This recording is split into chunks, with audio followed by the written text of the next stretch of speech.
the things that he was saying while he was doing the Silk Road, it wasn't just about the drugs. Yeah, obviously. And that's the example that I think is being made of him. I don't think it's about the drugs. I think it's about you do not run economies with anything other than the dollar. Do you think that he knew that he might go to jail forever and die in prison? I don't think that when he started, he planned on being a martyr for Bitcoin. Oh, but the Bitcoin community sees him as one? People in the Bitcoin community see him as a martyr. How do you see him? I see him as a person who ran an experiment that worked, and it worked a little too well. Kind of like the Flirting with Bitcoin Clips bounty program. Yeah. Or, just throwing it out there, El Salvador. That's another experiment. But El Salvador is a country. They have certain, whether the United States is going to respect them or not, they have certain sovereign rights. Russ Ulbricht was just a citizen of the United States, and he was breaking laws within the United States. But fundamentally, what he did with Silk Road is what El Salvador is doing. It's running an economy using Bitcoin.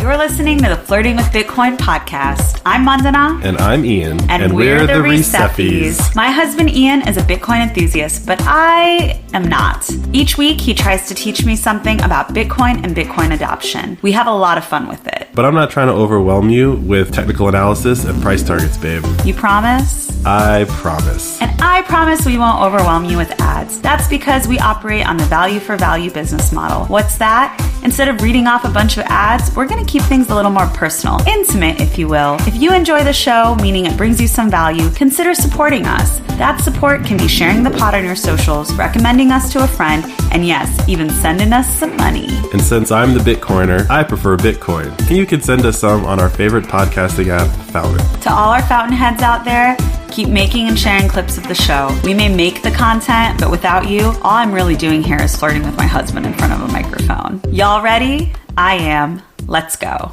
Hey, Ian. Hey, Mandana. Hola to Spain. Guten Tag, Germany. Hello, Canada. Hola, Argentina. Oi, United Kingdom. Hola, Brazil. Buongiorno, Italy. Sawadee, Thailand.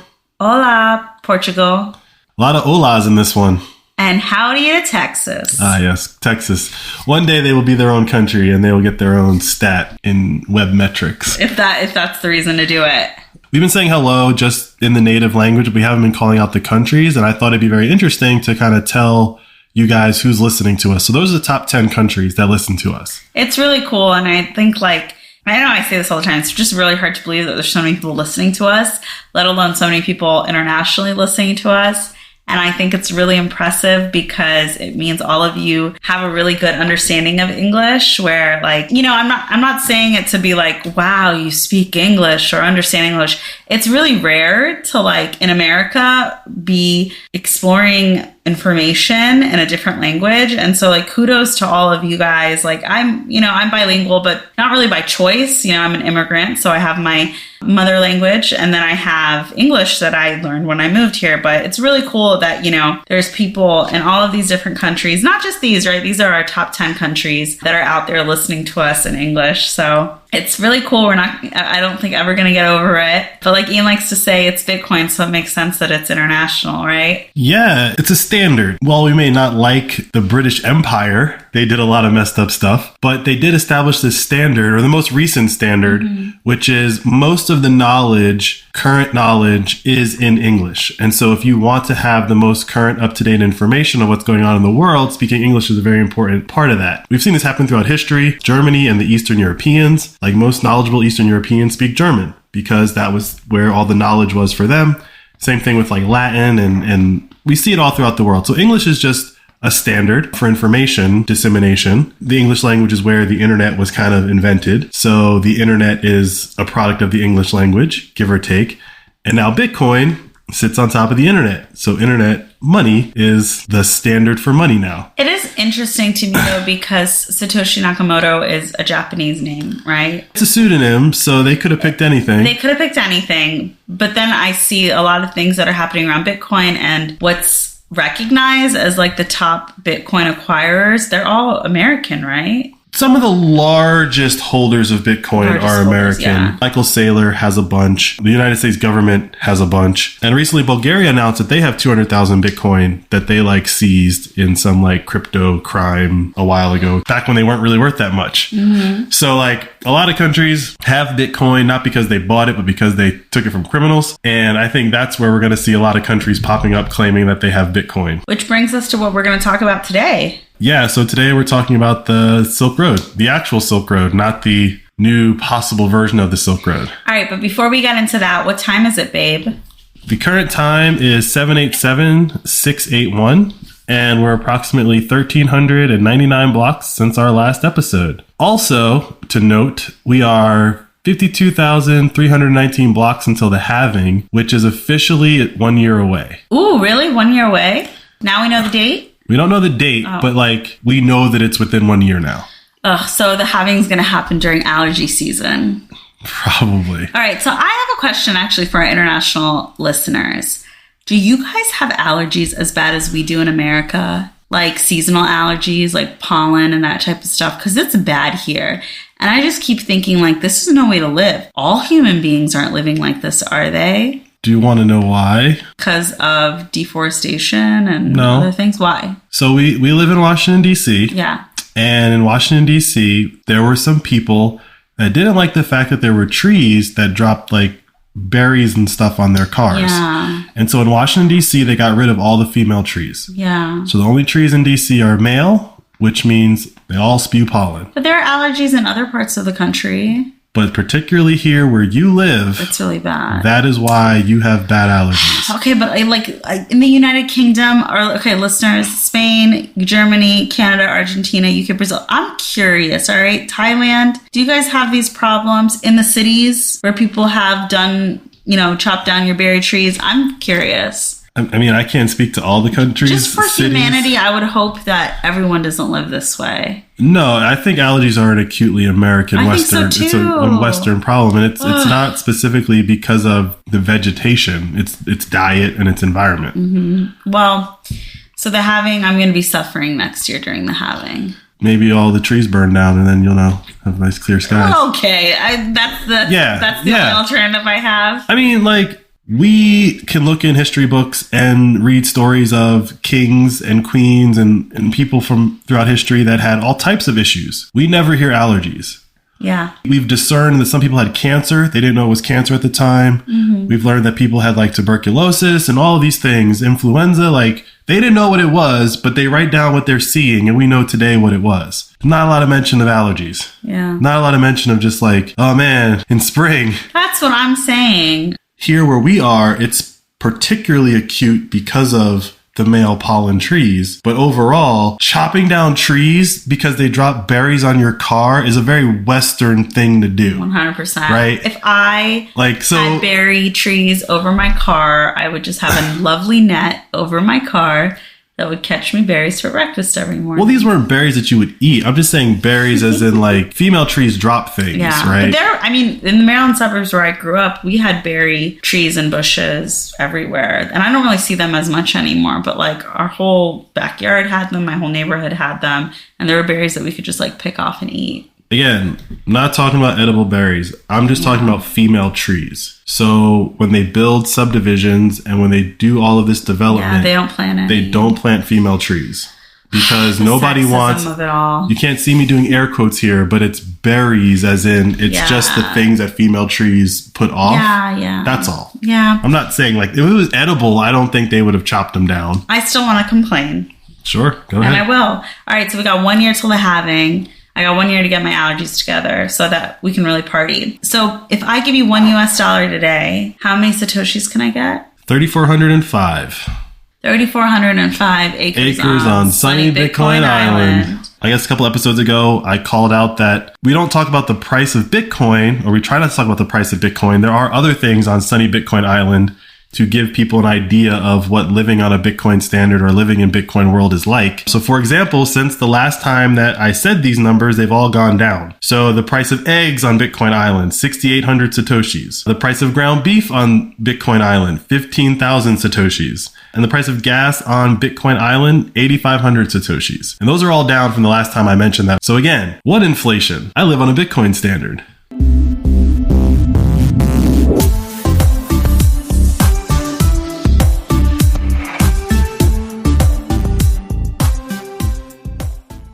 All right, so we haven't done shout outs in a minute, so let's get to it.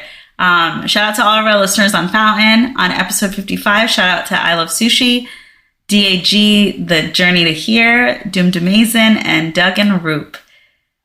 Episode 56, Exo Resme, Hunter SF 770, Doomed Amazing, Doug and Roop. Episode 57, PCFLI, Vake, SMC, and TNT Mom.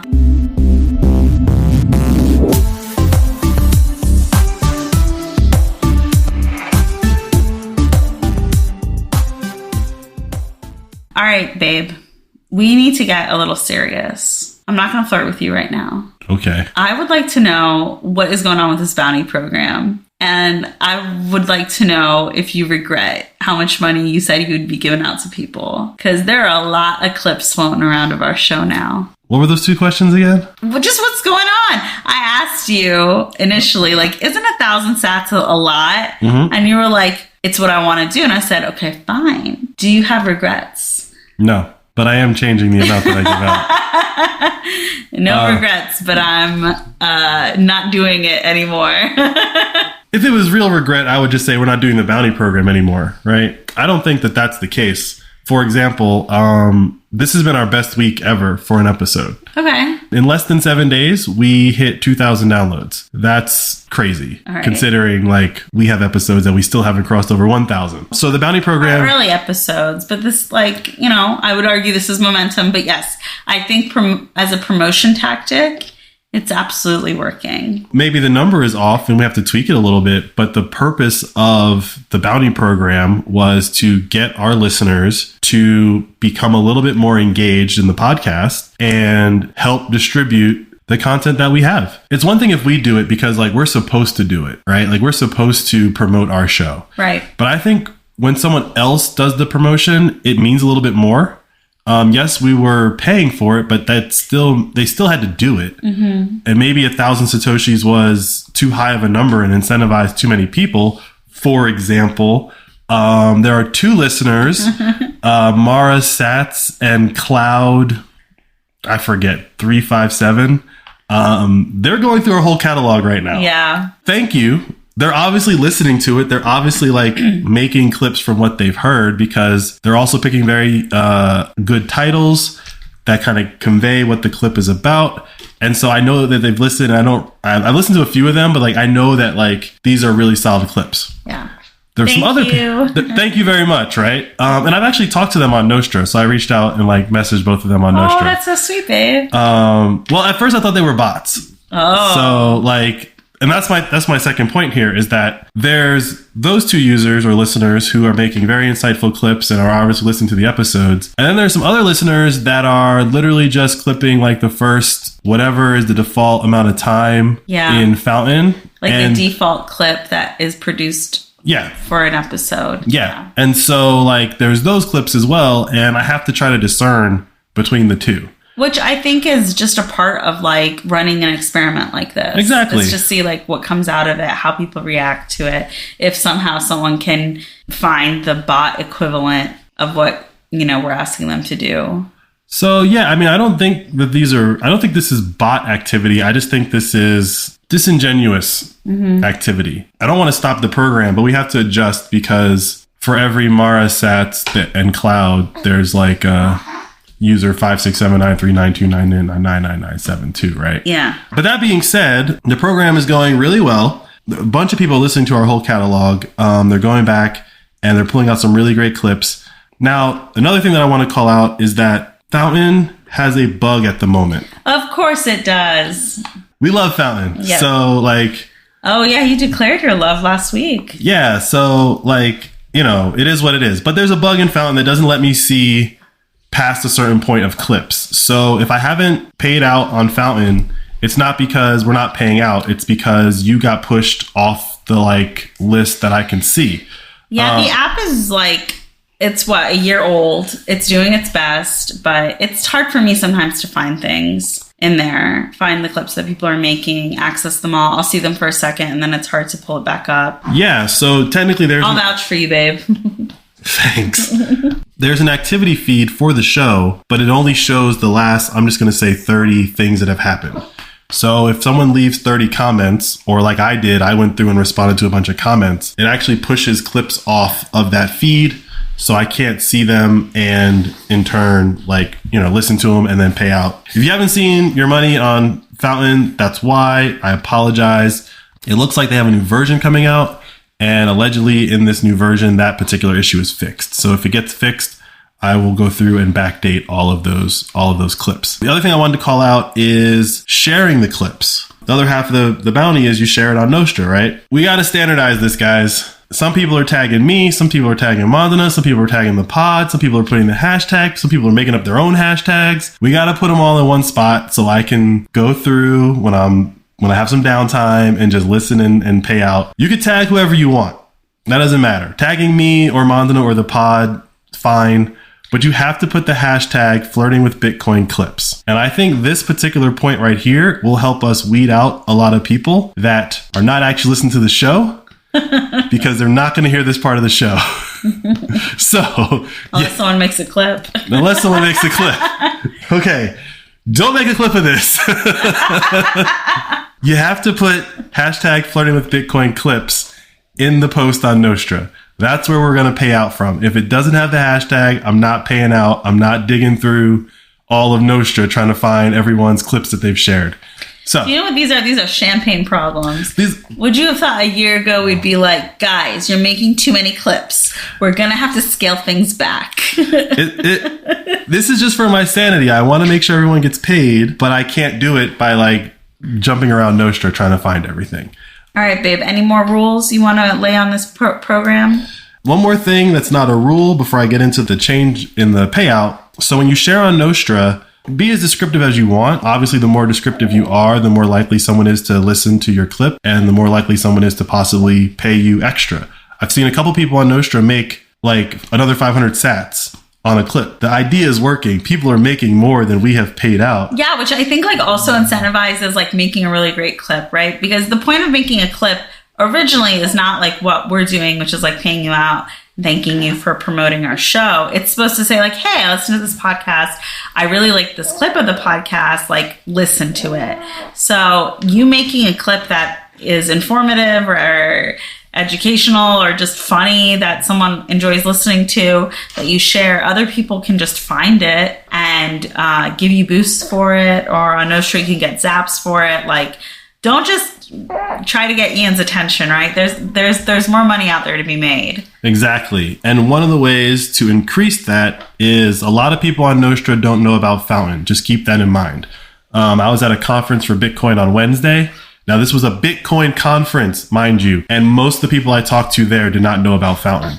So Fountain is not a well-known app in the Bitcoin ecosystem at the moment. And so when you share your clips on Nostra or wherever you're sharing them, share them on Twitter as well, include your Fountain referral link. So if you include your Fountain referral link and someone doesn't have Fountain and they sign up, you get a percentage of all of the fees, which is what it says in the app. I don't know what fees exactly are, but you get a percentage of fees that they pay into Fountain. I guess if they use a premium account or something like that. Yeah.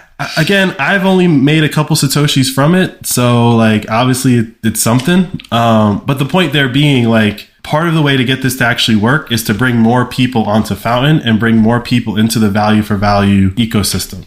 So like I said, I've seen some people make some extra money, make more sats on Nostra. I've seen people make more sats on Fountain. Yeah. Right. So that's the idea.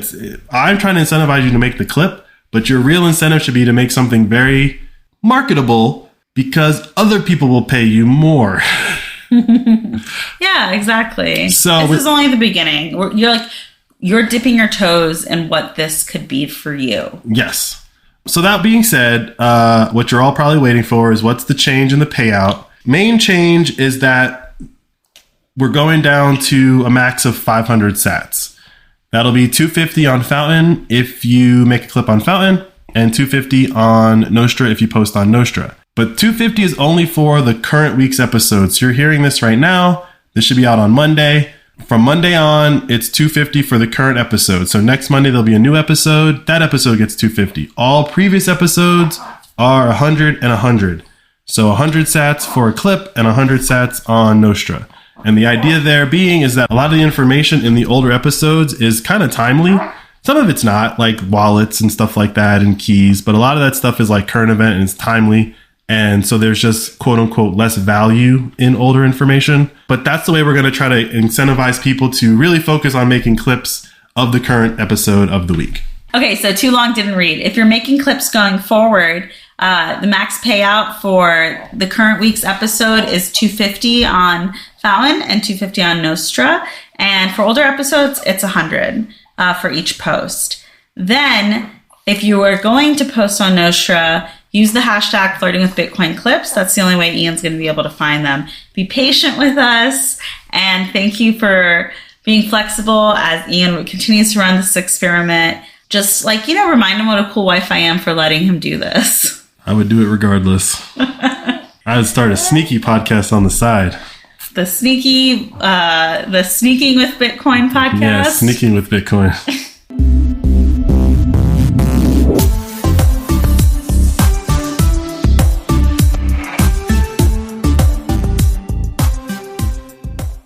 Okay, babe, people are on the edge of their seats because last week you left us with a teaser. You talked to us about how you think there's going to be a Silk Road 2.0, and then you said it was time that you taught me about the story of the Silk Road. It's pretty surprising to me that you don't know the story. Because I love drama? Not because you love drama, but didn't you go to school for criminal justice? I did, but it was before this happened. Okay. Yeah, well, you're showing my age. These types of crimes weren't what we covered. I don't know. I studied a couple of things. One of them was criminal justice and criminology, which is the study of crime. Mm-hmm. And so I'm here to psychoanalyze the criminal acts that you're about to explain to me. But yeah, also just surprised that you didn't hear or know about it because it was one of Obama's big things that he did. On the bust? Kind of, yeah. Silk Road is up there with Julian Assange and all of the leaks and stuff, all the intel leaks and stuff. It was up there with that type of... personally for me, when those types of things happen, I like to wait out and see what actually happened. But it's all happened, is my point. I don't feel like we ever get the full story up front. Right, but the situation. It's 10 years later. 10 years later, I'm like, Ian, tell me what happened. Okay. So, but I bet you, even after whatever you talked to me about today, in a month, more information will come out because that's how this stuff shakes out. I mean, maybe. All right, babe, let's get into it. High level, what was the Silk Road? It was a website? Yes, it was a website. On the dark web? I don't even know what that means. To you, yes. Yeah, okay. To you, it was on the dark web. How does one get on the dark web? Do you turn off the lights in your room and then open your laptop? That was a lame joke. Thank you. That was a mom joke. Thank you. I'm a mom now. It's not nonsense. It's mom sense. Copyright. Like I said, to you, it was on the dark web, but part of the story is how it was hidden, right? And we'll get to that. So it was using a protocol called Tor, and that's a protocol that still exists. Bitcoin relies on Tor. A lot of things still rely on Tor. And Tor is fine, if you want to, create some level of anonymity. It scrambles the originating location to where something ends up. It just masks your IP address. Okay. Right? And an IP address is literally an address, and you can map an IP address to a physical location. So a lot of people don't want their IP address exposed. And why is that relevant? Well, we'll get into it. Okay. Right? For this guy, Russ Ulbricht, it's relevant because when you're running an online drug bazaar, you probably don't want the feds knowing where you are. Mm-hmm. Right? So, the Silk Road was basically the Amazon of drugs. Amongst other things, people sold legitimate things on there also, but the Silk Road is primarily known for being the place where you could buy drugs online, pay in Bitcoin, and get them shipped to your house. So it's I want a kilo of snow. Send it to this address. Here's my credit card. Well, not your credit card, because you had to pay in Bitcoin. Bitcoin, duh. But so it only operated on Bitcoin. It only operated on Bitcoin. Aha. And the reason why it operated on Bitcoin was because we had already seen what they had done to online gambling and some other things that they wanted to stop from happening on the internet. We talked about this in a previous episode called Operation Choke Point. So the Silk Road utilized Bitcoin, amongst other things, to get around the banking system. Bitcoin has a, quote unquote, a value, right? At the time, 2011, 12, 13, around there, Bitcoin was like $1 to like $100. I think it went up and down in that time frame around that price. So people who wanted to buy drugs got exposed to two very important pieces of technology. They got exposed to Bitcoin and they got exposed to Tor. So Silk Road exposed a lot of people, especially in college, because, college kids buying drugs. It exposed them to Bitcoin very early, right? You're in college, you're 18, 19, 20. I think... I think it's interesting that you said college age kids, because in my mind, I'm thinking like these are dealers who are then selling to like smaller dealer or whatever. So this is literally just how people were buying their personal use drugs. Yes. Wow. That's very bold of this Russ guy. I mean, bold of him or bold of the person buying it and shipping it to their house. Yeah, I mean, all around. The point here is that Silk Road ties into Bitcoin for two reasons. Number one, you had to use Bitcoin to buy and sell on this site. Number two, a percentage of the people were of college age where they got exposed to these ideas of anonymity, well, relative anonymity because you're shipping stuff to your house, but like anonymous transactions and Tor, which is relative anonymity on the internet. I was aware of the Silk Road. I never used the Silk Road. I never purchased anything on the Silk Road. And I just remember thinking like you just said, like, that's pretty bold. How'd you learn about it? Like through a friend? Everyone knows. I mean, if you're in technology, you know the story of the Silk Road. But while it was available and running, or after the bust, you found out about it? I knew about it when it was running. I knew people that bought drugs and got them shipped to their house. And I was like, that's stupid. It is stupid. But people did it. Yeah. But the point here is that like... Because like someone still has their name and address, right? Oh, yeah. Yeah. The point that I'm trying to get at is that there's a cohort of people in Bitcoin that got exposed to Bitcoin because of the Silk Road. Yeah. That cohort, I believe, is a lot larger than people are taking into account when we talk about like how many Bitcoiners there are. Okay. Because there were a lot of people that bought Bitcoin solely for the purpose of buying stuff on the Silk Road. The Silk Road got shut down. They didn't all get rid of their Bitcoin. Oh, you think so? No, because while the Silk Road is growing, the value of Bitcoin is growing. And as I said in like our first episode, you can't say it doesn't have any value when people who are committing crimes are using it as money. So there's all these people that had this leftover Bitcoin from the Silk Road getting shut down. And I argue that a percentage of them just held on to it because they saw it accrete in value. And there's a bunch of college kids that are probably millionaires. I know at least two people, not personally, but I know at least two stories of people who like, yeah, I bought Bitcoin when I was in college. They didn't say why. Yeah. And then like he's like 28, 9 and buys a house cash with Bitcoin. Jeez. Okay. So obviously like the story of the Silk Road is that he gets busted, right? But is it unique the way that he got busted? Was he like not supposed to because the technology should have protected him? A lot of different things happened. He was probably going to go down regardless. News publications were writing articles about the Silk Road. Like it was bringing a lot of heat.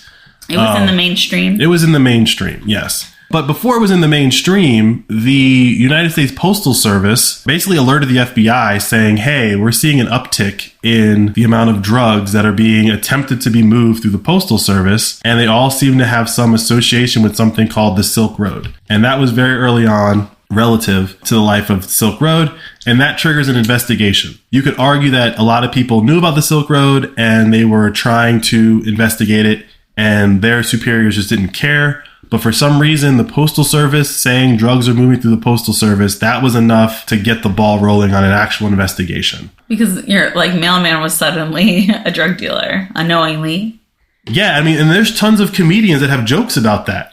Like my favorite drug dealer is the mailman, or my favorite drug dealer is the FedEx guy, right? So like there was a lot of, it was in mainstream, like people were just joking about the fact that this thing existed and this is how I get my drugs. Eventually this guy gets put on the case right here in Baltimore. One of the first things this guy does is he creates a fake personality on the Silk Road and he attempts to befriend Russ Ulbricht. And he does. He actually becomes one of his like people that he talks to all the time. And they fall in love.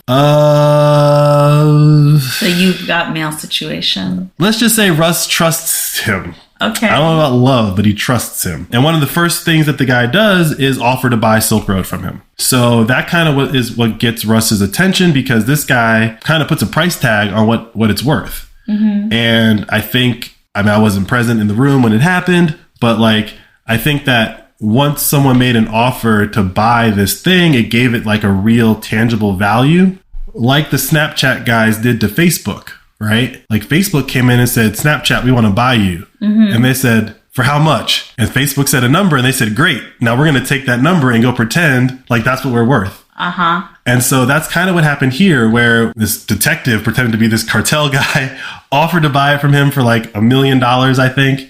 And then Russ was like, what are you talking about? Like, it's obviously worth more than that. But like, okay, you've put a price in my head now of like what this could be worth.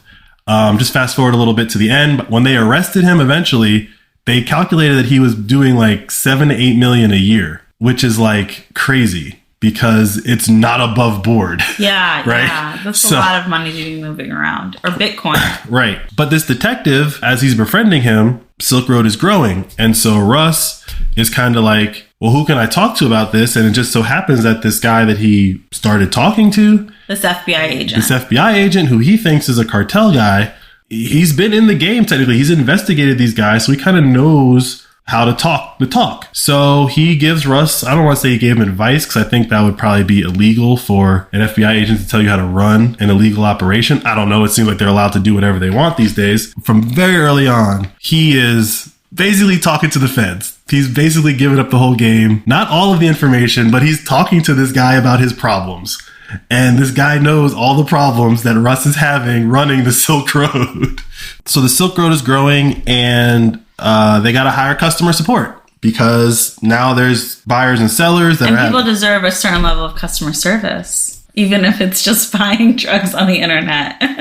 It is a marketplace. They have like a code of conduct, let's just call it. And so he eventually hires this guy to like be customer support. And it's like this old guy in Utah. Well, the feds figure out who that guy is, and they set him up. And they like send him a fake box of cocaine or something. He brings it in his house. They kick his door in because they're the ones who gave it to him. And they arrest this guy. The guy knows why he's being arrested. He's not like unaware of what he's doing. But he just starts spilling the beans because he's just customer support. He has nothing to lose. Yeah. And, when he starts talking about Russ, he's like terrified of this guy, because Russ had created this persona called Dread Pirate Roberts, which is from The Princess Bride, which is a very popular movie of this like infamous pirate that apparently the person behind the mask continually changes. Mm-hmm. You sell the persona, kind of like Gallagher. I don't know if you know Gallagher, the comedian. No. But he's a guy that like smashes watermelons with a sledgehammer. That's like his whole thing. So allegedly, Gallagher the comedian has like sold that persona. Like multiple people have been Gallagher. Allegedly. I don't know if that's officially true, but I've seen and read that multiple times. So Russ had this persona that he was this like badass drug dealer? Yeah. I mean, he's running an illegal drug marketplace. You would assume that somebody doing that has some capability of malice. So basically what happens is that this guy got arrested, and Russ finds out, and Russ goes to his friend, this cartel guy who he thinks is the cartel guy. It was really FBI. And he's like, hey, man, I got a problem. Oh, man. And the cartel guy knows he has a problem. Oh, my God, what happened? Because he's the one who arrested this guy. How two-faced. And he's like, look, I just need you to like go find him and get my money back. Because apparently when he got arrested, they confiscated some Bitcoin, and it looked like the guy had stole it. Somehow that goes from, I need you to go rough him up and send me my money back, to just kill him. Wow. And Russ, what happened to your code of conduct? Well, this is the Walter White. It is Breaking Bad. This is Heisenberg, right? This is the criminology. This is where my criminology degree comes in. I don't really remember what I learned, but you paid for it. People commit crime. No, I do. People commit crime, and the logic behind it is that it's like they get in too deep, and when you're around a bunch of criminals, you become a criminal.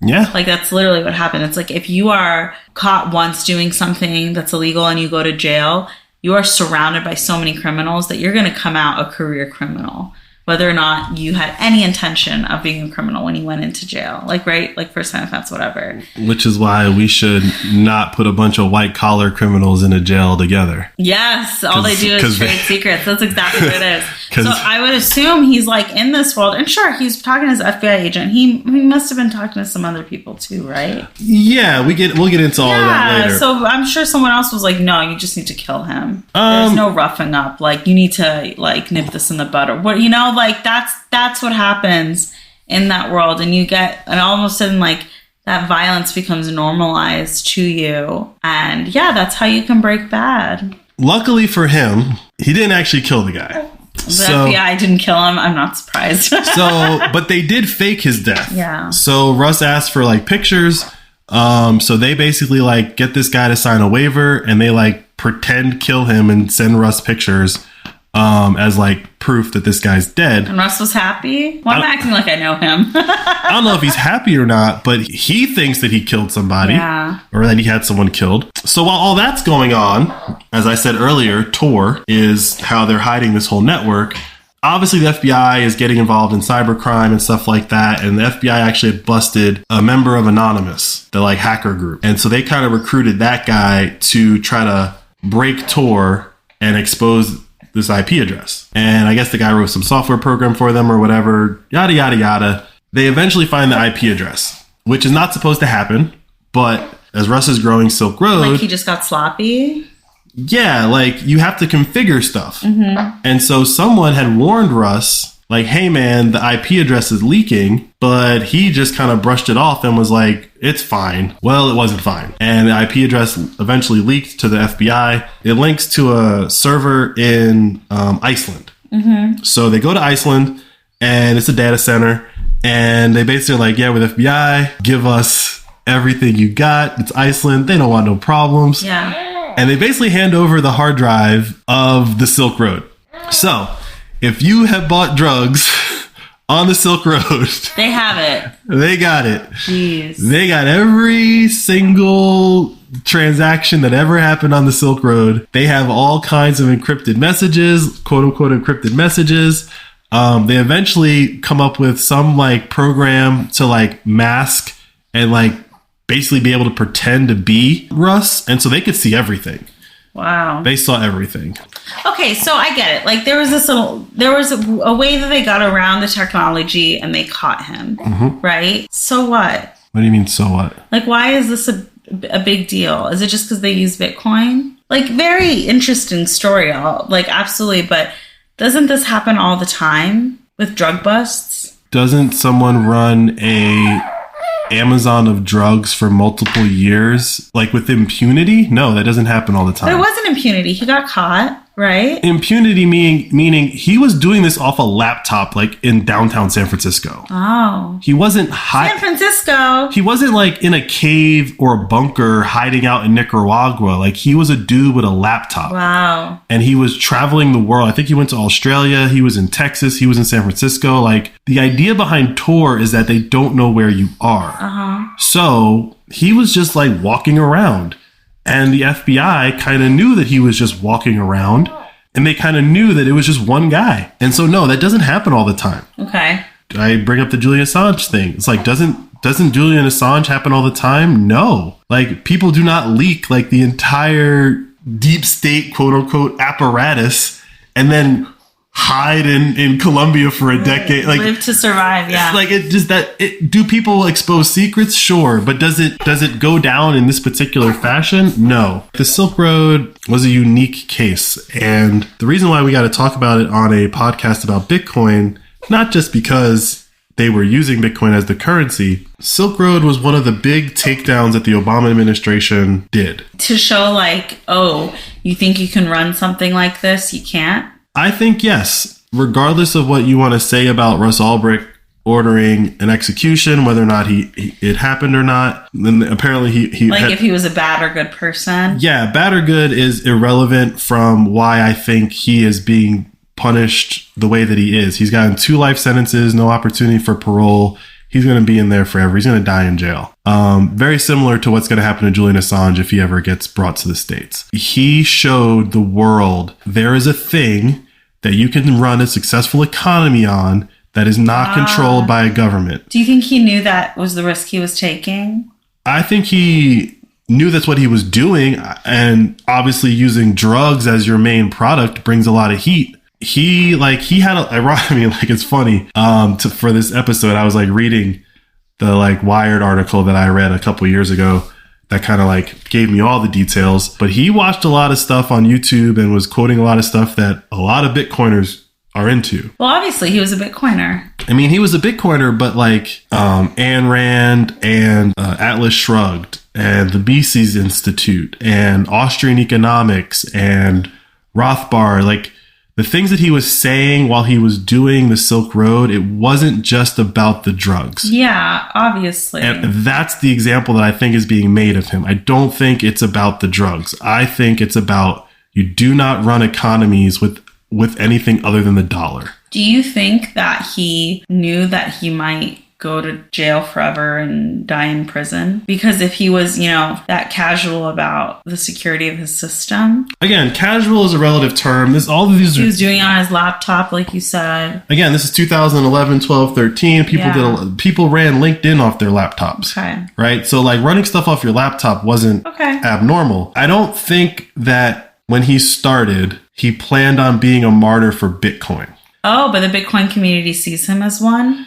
People in the Bitcoin community see him as a martyr. How do you see him? I see him as a person who ran an experiment that worked, and it worked a little too well. And kind of like the Flirting with Bitcoin Clips bounty program. Yeah. Yeah. Or just throwing it out there, El Salvador. That's another experiment. Yeah. But El Salvador is a country. They have certain, whether the United States is going to respect them or not, they have certain sovereign rights, right? Russ Ulbricht was just a citizen of the United States, and he was breaking laws within the United States. But fundamentally, what he did with Silk Road is what El Salvador is doing. It's running an economy using Bitcoin. And it functioned. Everyone was happy, give or take, right? Just name the people that ran economies that tried to like sidestep the United States. It doesn't end well for them. And I think Russ Ulbricht's one of them. I think that martyr is strong. I don't think he was trying to be a martyr, but I think when the government saw what was actually happening, they made an example of him. And it wasn't about the drugs. The drugs and the murder just make it seem okay that they're putting him away for that long. Okay, so there's obviously a movement to free him. I assume. There's freeross.org. Are you a part of that movement? No. Okay. He broke the law. Whether we agree with the law or not, he broke the law. I can't imagine myself ever ordering a hit on someone.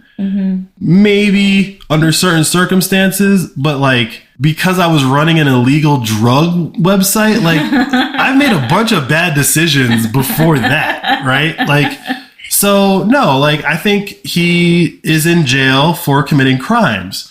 But what I also think is that when someone says he's in jail for committing crimes, it's very easy to point to the crimes that he committed. And most people, as we call in the Bitcoin world, normies, will just look at the list of things he was charged with and go, yeah, that person should be in jail. If they know nothing about Bitcoin and they know nothing about what the financial world would say about using Bitcoin in that way. It's very easy to just say he's a criminal. But in my mind, like there is definitely a other side to this that he probably will never get out of jail. He's probably not getting out of jail. Just like Julian Assange, he's going to be Julian Assange for the rest of his life. He's never going to get out of whatever trouble he's in. But I think we need to be honest with ourselves that there are very powerful people that make examples of people. And I think that he's one of them. And I think that the Bitcoin community agrees with that sentiment, mainly because he was using Bitcoin as like his currency, but also because like someone tweeted this today. Guy has a shop in Canada and he had a Bitcoin sticker in his window, like we accept Bitcoin or whatever. And someone came in and just started yelling at him about accepting Bitcoin and how it's destroying the planet and you need to take that sticker down and you're such a bad person. Okay. Bitcoiners see that fight coming. They see the quote unquote psyop that's being run. to make people think that Bitcoin is killing everything and everyone. That particular story that someone tweeted, I think, is the first of many that we're going to see of people flipping out over Bitcoin.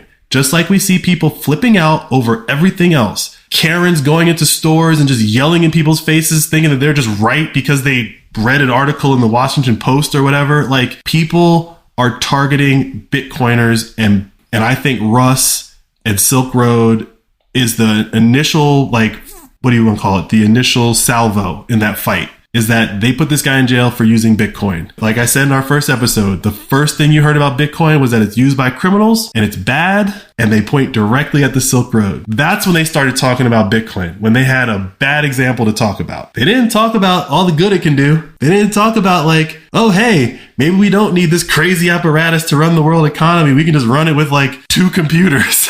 Like, that doesn't benefit anyone who makes money from the financial system. That's not salacious enough to get my attention. What? The good story. Oh, right. Yeah. So, like, that's my point, is like, it's slowly just being piled on. And that story that I just quoted is, I think, a very strong indicator of what's to come. You know, it's interesting the way you're talking there is like, it's almost fear mongering. Like, people are coming for you if you use Bitcoin, but we'll see if it's true. They are coming for you if you use Bitcoin. I know. But just the messaging there it's interesting. I'm not trying to fear monger. I'm not trying to I know you're not trying to fear monger, but it sounds like it a little. And I think that's the problem. Like, that's the hurdle that Bitcoiners are going to have, that no matter what, it does kind of sound like a pyramid scheme. No matter what, you are separating yourself from other people. No matter what, people are going to come for you and have criticisms, and you're going to have to band together and be extremists about it. Like, it's difficult, and there will be a fight ahead. Yeah, but I look at it the same way as, like, the environmentalists or PETA even. Who's worse, the person who, like, wears the fur coat, or the person who, like, rolls up on you and just throws paint on your fur coat? Like, some people would say the fur coat wearer is the bad person. Even if that fur coat's 100 years old, 200 years old, it's been in the family forever. Don't wear animal fur. I have the right to just destroy your property. Who's worse in that scenario? Yeah. I mean, and I think I was saying this before, like, to you, that it's this concept of, like, a good person or a bad person is not real, right? And it's one that I'm really trying to unlearn, because people are complex and issues are complex and all of those things. So I think it's one that right now our society is not handling really well, right? It's, you're either with me or against me, or you're a good person or a bad person. And it's just not as simple as that. And I think, like, Bitcoiners should definitely give patience and grace to people who are not Bitcoiners yet, hopefully, right? Eventually they will be. Mm-hmm. And, you know, we would hope that non-Bitcoiners are also patient and not judgmental to Bitcoiners, which is asking for a lot in an age where you have crypto scams left and right. One can only hope that there's civility and, like, the path forward to hopefully some independence from fiat money. Maybe. I don't think that's how it's going to go down. I don't think so either, but a girl can dream.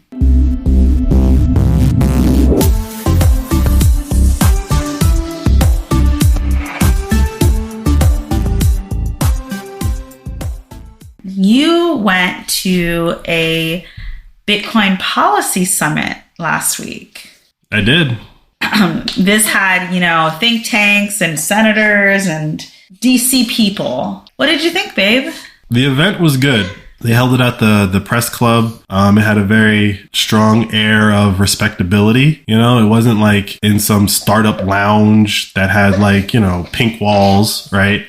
And the people throwing it, the Bitcoin Policy Institute, they're coming at this from an angle that I think a lot of Bitcoiners don't like. And that's part of the reason why I wanted to go, I wanted to see it firsthand. I didn't want someone to tell me, like, what was going on. Shout out to Ian. It was invitation only, and he got invited. Yeah. I'm proud of my man. I'm not a crazy person. But no, like, so there's a lot of Bitcoiners that don't think that you should engage the government, right? A lot of Bitcoiners think that that's how you get captured, right? You get captured by the government that way. I tend to disagree. I think that the idea that the dollar is just going to disappear tomorrow, and, like, governments are just going to disappear tomorrow, and fiat's going to collapse, and we're going to live in this, like, Bitcoin, Utopia. Yeah. Like, I just don't... Bitcoin Island. I don't see that as happening, right? That's why I say we got to go to El Salvador, right? Like, if you want to live in that world, go to El Salvador. Don't sit here and wait for it to happen. It's happening somewhere else. But if you're going to stay in the United States, you still have to play the United States game. And that United States game is you go and you educate legislators, whether you like them or not, to your issue. And this institute is going to legislators, and educating them to the issue of Bitcoin. They had Ted Cruz speak, they had Cynthia Lummis speak, and they had two other guys that were former legislators whose names I don't recall, but they're in the pamphlet. That's not a lot. That's not a lot of the United States legislature. One of them, Ted Cruz, I would argue is not very favored either. He's very divisive. Well, yeah, and I think that, like, the fact that I'm in the same room as Ted Cruz and the things that he's saying, I'm just, like, nodding along, being like, yeah, that's right. Mm-hmm. Like, Bitcoin is making me nod along to Ted Cruz. Like, I hate that that's the case. The thing that I care about, like, I don't really care about politics anymore because that doesn't work, in my opinion. But the thing that I do care about, which is Bitcoin, is basically changing politics. Wasn't some member of Biden's policy staff or campaign staff also speaking at this? I saw it on the list. Maybe. Maybe. Oh, you missed that panel? I guess. I don't, like, there were a lot of people in suits. Okay. Right? Okay. I think a lot of people who don't live in DC or haven't lived in DC and haven't experienced how DC works doesn't understand you have to do this. Not so that you get them to change their minds or like do something you want them to do, just so that they'll leave you alone. Once they have like a general understanding of what Bitcoin is, which some of them are getting, like Cynthia Lummis is one. And ironically, like, I had never really listened to her talk for an hour, but I sat there and I listened to her. And her story about how she came to Bitcoin, I think is a story that anybody her age is going to tell. It wasn't a fancy story. It was, I had a job that I was in charge of the money, and I was trying to preserve the money in perpetuity, like into the future. And her future son-in-law taught her about Bitcoin. And she saw how it could possibly be used for what she was trying to do. It took her a while to become a Bitcoiner, but now she is. And she's at this policy institute talking, and she's trying to convince other senators to see it her way. I don't think she's like deep in the technical details of it, but I think she has a general understanding of like, this is a much better way to do things. And that's all we got to get the legislature to understand. Is this is a better way to do things. Instead of, oh, this is the boogeyman, or this is something only criminals use. Exactly. Yeah. And so you got her on one side, and then you got Elizabeth Warren on the other side, who's like, this is bad. And for whatever reason she says it's bad, she's not taking into account, like, it does a lot of good. Yeah. There's tons of things that are bad that do a lot of good, like plastic. Like like oil. Like, how many wars and people have died for oil so that we could get our Coke in a plastic bottle? Like, what? So we could talk about it more next week, because one of the things that I learned at this conference is that there's somebody doing something really cool called the Bitcoin Classic. It's a basketball tournament that pays out in Bitcoin. And so next week we're going to talk about that. Ooh, another teaser. Can't wait.